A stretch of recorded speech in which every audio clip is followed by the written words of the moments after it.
सूत जी का शिव पुराण की उत्कृष्ट महिमा सुनाना। प्रथम अध्याय। शंकर जी के साधन विषयक प्रश्न पूछने पर सूत जी का उन्हें शिव पुराण की उत्कृष्ट महिमा सुनाना।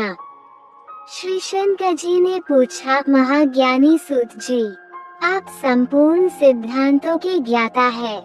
प्रभु, मुझसे पुराणों के कथाओं के सारतत्व विशेष रूप से वर्णन कीजिए। ज्ञान और वैराग्य सहित भक्ति से प्राप्त होने वाले विवेक की वृद्धि कैसे होती है, तथा साधु पुरुष किस प्रकार अपने काम क्रोध आदि मानसिक विकारों का निवारण करते हैं। इस घोर कलिकाल में जीव प्रायः आसुर स्वभाव के हो गए हैं। उस जीव समुदाय को शुद्ध दैवी संपत्ति से युक्त बनाने के लिए सर्वश्रेष्ठ उपाय क्या है? आप इस समय मुझे ऐसा कोई शाश्वत साधन बताइए जो कल्याणकारी वस्तुओं में सबसे उत्कृष्ट एवं परम मंगलकारी हो तथा पवित्र करने वाले उपायों में भी सबसे उत्तम पवित्रकारी उपाय हो।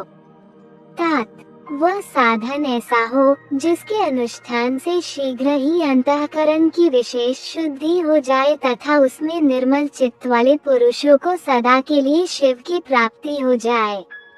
अब सूत जी कहते हैं, मुनिश्रेष्ठ शौनक, तुम धन्य हो, क्योंकि तुम्हारे हृदय में पुराण कथा सुनने का विशेष प्रेम एवं लालसा है।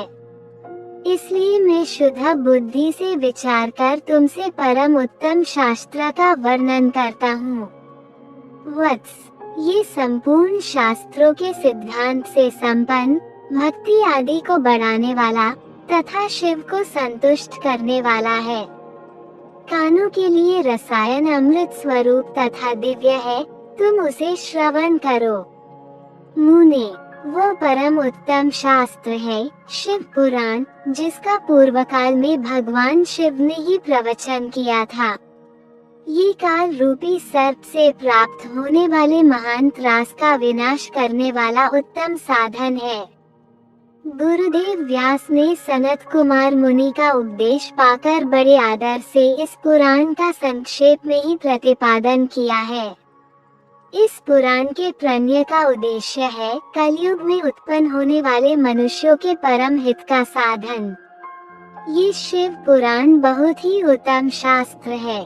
इसे इस भूतल पर शिव का वाक्मय स्वरूप समझना चाहिए और सब प्रकार से इसका सेवन करना चाहिए। इसका पठन और श्रवण सर्वसाधारण रूप है। इससे शिव भक्ति पाकर श्रेष्ठतम स्थितियों में पहुंचा हुआ मनुष्य शीघ्र ही शिव पद को प्राप्त कर लेता है। इसलिए संपूर्ण यत्न करके मनुष्यों ने इस पुराण को पढ़ने की इच्छा की है अथवा इसके अध्ययन को अभीष्ट साधन माना है। इसी तरह इसका प्रेम पूर्वक श्रवण भी संपूर्ण मनोवांछित फलों को देने वाला है। भगवान शिव के इस पुराण को सुनने से मनुष्य सब पापों से मुक्त हो जाता है तथा इस जीवन में बड़े बड़े उत्कृष्ट भोगों का उपभोग करके अंत में शिव लोक को प्राप्त होता है। ये शिव पुराण नामक ग्रंथ 24,000 श्लोकों से युक्त है। इसकी 7 संहिताएं हैं। मनुष्य को चाहिए कि वो भक्ति ज्ञान वैराग्य से संपन्न हो बड़े आदर से इसका श्रवण करे।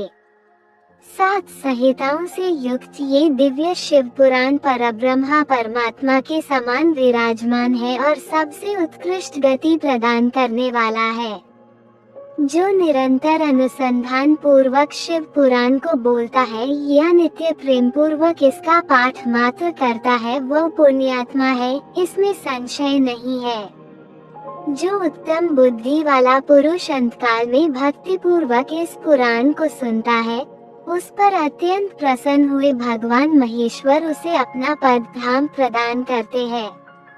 जो प्रतिदिन आदर पूर्वक इस शिव पुराण की पूजा करता है वह इस संसार में संपूर्ण भोगों को भोगकर अंत में भगवान शिव के पद को प्राप्त कर लेता है।